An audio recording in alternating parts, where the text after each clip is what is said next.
Babes, I want you to listen to me carefully as I say this. Listen to every word I say. Are you ready? Let me come closer. Water is not the enemy. Huh? Water is not the enemy, and my plants need water to grow. Listen to me and bear that in mind. Shall I show you guys what is the real enemy in some of your collections? The real reason why some of your plant collections are struggling? You want to see it? It's because of these. These terracotta pots.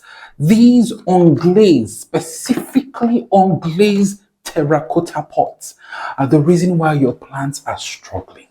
Are the reason why your plants are stunted. Are the reason why your plants keep dying. Oh my God! And some of you do not know.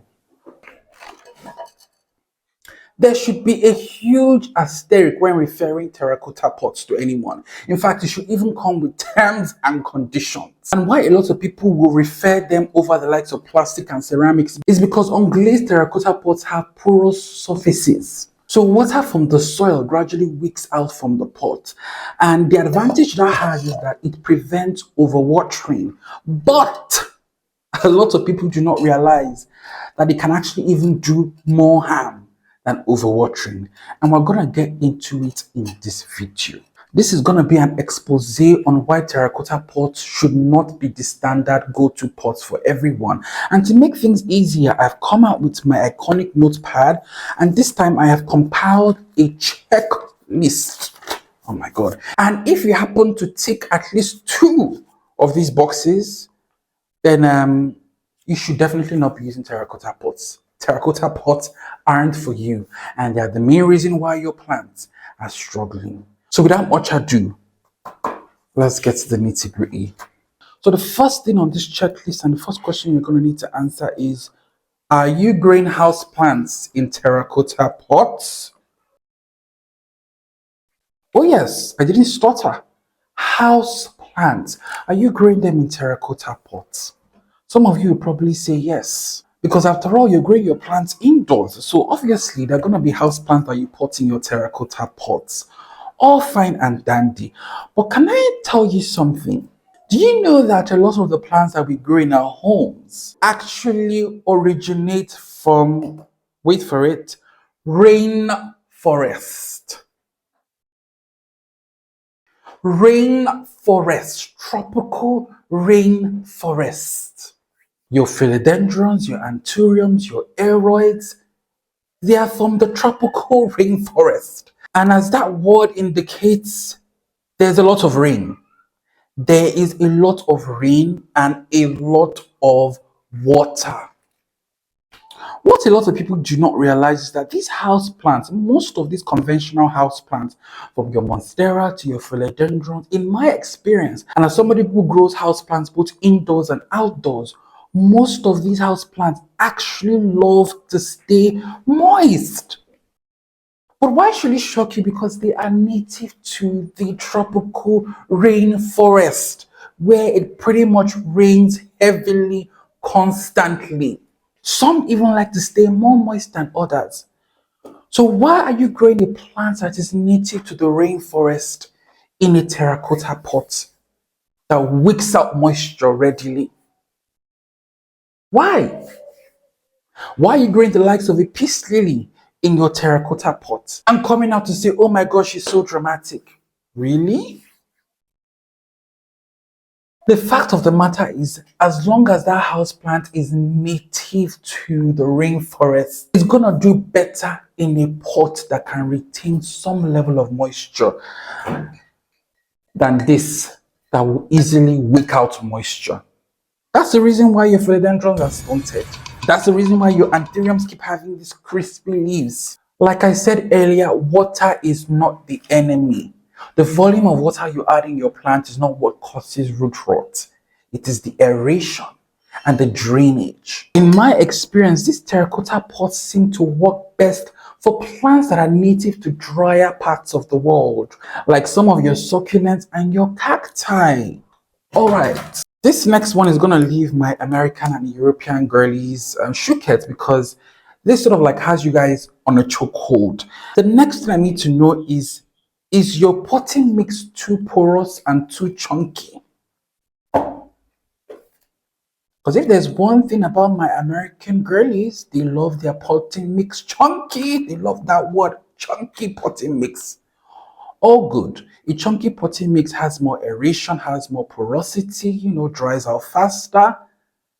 But if you combine a mix that is too chunky and too porous in an unglazed terracotta pot, that plant is going to be struggling for moisture. That plant is going to be struggling for water. Girlies, like I said, water is not the enemy. Your plants need moisture. So why do you keep doing everything you can to ensure that they do not have adequate moisture? A lot of the Instagram girlies, I see them doing this, and then I look at their collection and I'm like, that's why your plants look terrible.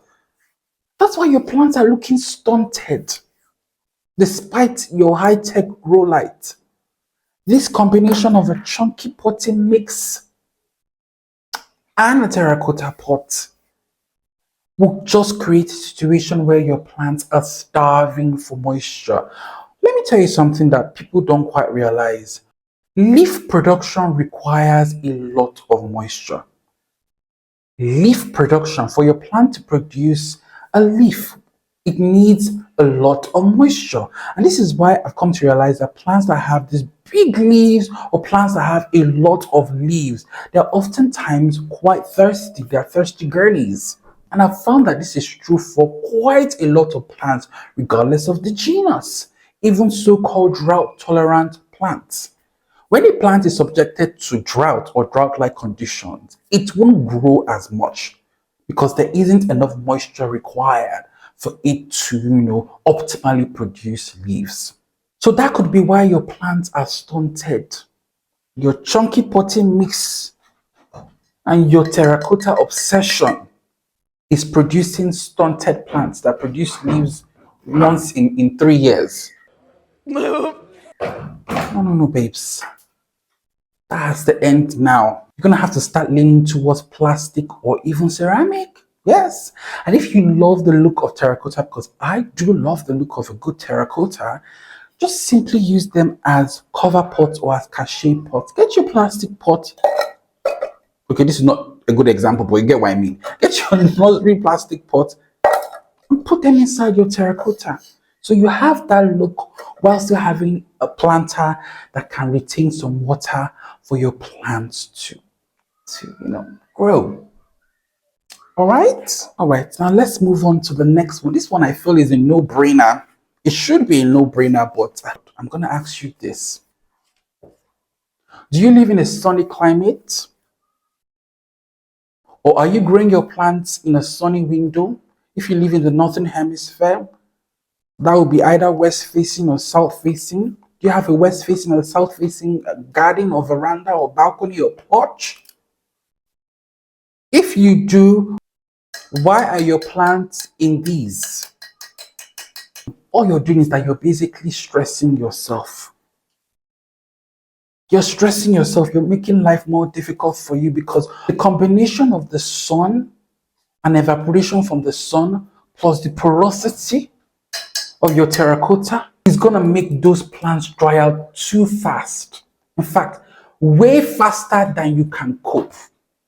Way faster than the average sanity of any human being. And you're going to end up watering heavily and constantly and extensively. And this is how people get burnt out. This is how people get burnt out. We live in a hot world, babes. The world is getting hotter and hotter. Don't follow this TikTok and Instagram plant girlies blindly. Because someone in Saudi Arabia that is basically an oven may watch one of these TikTok girlies say, oh, get yourself one of these instead of a plastic.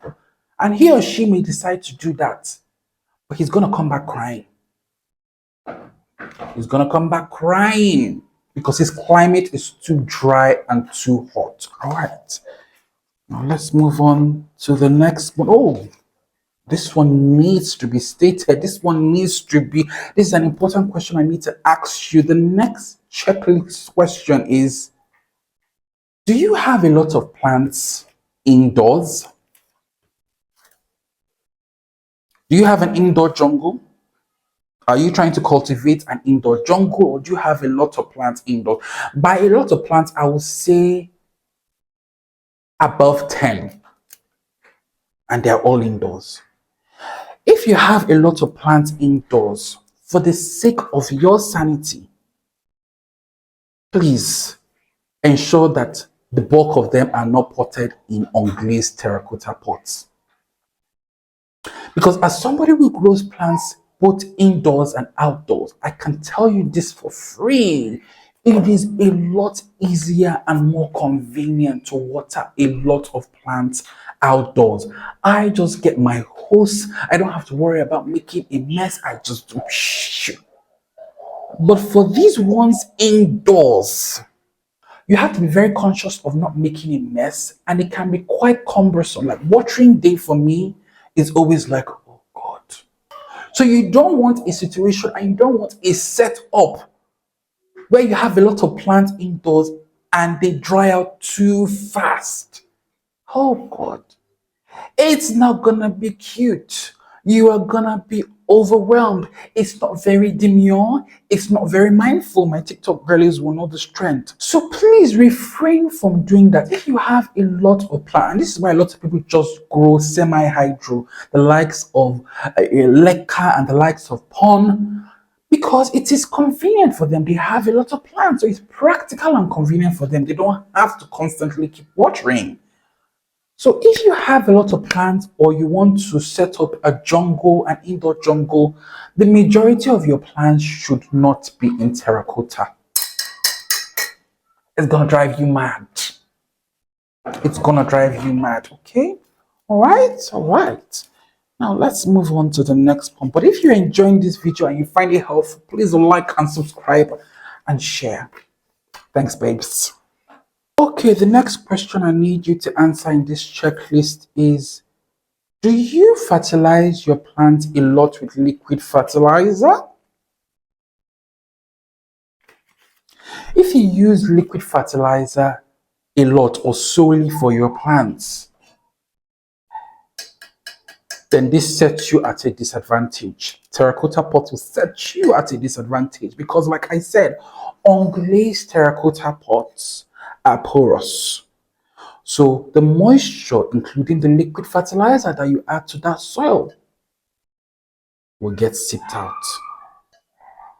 A plant that is fertilized in a plastic pot will retain much of those nutrients than one that is fertilized in a terracotta pot. Quite a number of those nutrients will seep out. So the main reason why your Miracle Grow fertilizer isn't working as much might be because the plant is in terracotta. The plant is in terracotta. You can get it. By the way, if you hear any barking, the next house has some crazy rabid dogs. So please, sorry for that. As I was saying, you can get away with fertilizing plants in terracotta pots with a slow release fertilizer, or like a solid fertilizer, or something like that. It's you can get away with that. But if your go-to choice of fertilizer is a liquid fertilizer, this will set you at a disadvantage. You're just going to be wasting fertilizer because a lot of it will seep out. So yeah, you see why terracotta pots have to be exposed. Now let's move on to the next one. Are you a busy girlie? Do you travel a lot? Do you have a profession that is high demanding? Perhaps you're a doctor, you're a nurse, you're air hostess or air host, you're a pilot. If you are a busy person, the last thing you need is one of these. This is not for busy people. This is not for busy people that do not have the time and energy to water their plants. If you're somebody who is busy, you travel a lot, you do not have the time and energy to water plants, you need to get a ceramic pot, because a ceramic pot will retain moisture a lot more. This will do the opposite. So by the time you come back from your night shift, by the time you come back from your travels, all your plants have withered. They're like, oh, oh, because this has sucked the water out of their soil. All right, I'm gonna speed this up because it's about to rain. It's rainy season here and it rains constantly and every 5 minutes. So I'm gonna have to speed this up. The next one is for my propagation girlies, the people that love to propagate. If you are propagating any plant in water, this is a good example because this one has roots. Here's this fiddle leaf cotton that is in water and it has water roots. Please, when you are transitioning this to soil, under no circumstances should you use this pot. Under no circumstances. Please, please, please, please, because these are water roots. And a plant that has water roots is used to a lot of moisture. So you want to continually keep filling it with moisture until it fully develops soil roots. And the worst thing you can do is to start it off with this because this will wick out the moisture. It will just wick out the moisture. So your propagation that took weeks, sometimes even years, just decline really rapidly. If you are transitioning a plant that was rooted in water to soil, you need to do so in your plastic pots or your ceramic, okay? Now, the last question I need you to answer in this checklist is, what type of waterer are you? Are you a heavy waterer or are you a light waterer? Are you notorious for overwatering every plant? Or are you notorious for underwatering every plant? If you are a notorious overwaterer and you are really a notorious overwaterer, then these will really help. These will help. But the thing about people that are notorious overwaterers, I once used to be an overwaterer before, is that after a while you quickly, not quickly, but after a while you gradually learn and gauge how to properly water. So yeah, but these in the meantime will come in handy if you are a notorious overwaterer. And once you have gotten the hang of watering, I will then recommend you switch to either plastic or I dare say ceramic. Yes, ceramic. Ceramic actually has its advantages and it is good. Maybe that would be a different video for another day. Or if you want me to make a video on the benefits of ceramic pots, please let me know in the comments, okay? Yes, so yes, if you're an overwaterer by nature, then lean towards this terracotta pot. However, if you're an underwaterer, then you need to get yourself plastic and ceramic. Those should be your besties. Stay away from terracotta. So, babes, that's everything I wrote down. And I want you to be honest with me. How many did you take? If you ticked more than 2 on this checklist, then you need to let go of that terracotta pot. You need to reanalyze your relationship with terracotta pots and perhaps lean towards plastic and ceramic. Yes, and then you're gonna see a massive change in the overall health of your collection. So let me know your thoughts below in the comments. Like, do you agree with this? What has been your experience with terracotta? Let me know. Let's continue this conversation in the comments. I try to reply as much comment as I can. So hit me up in the comments and let's kick in. But till then, I will have to see you in the next video. And thank you so much for watching all the way till the end. Bye and see you in the next one.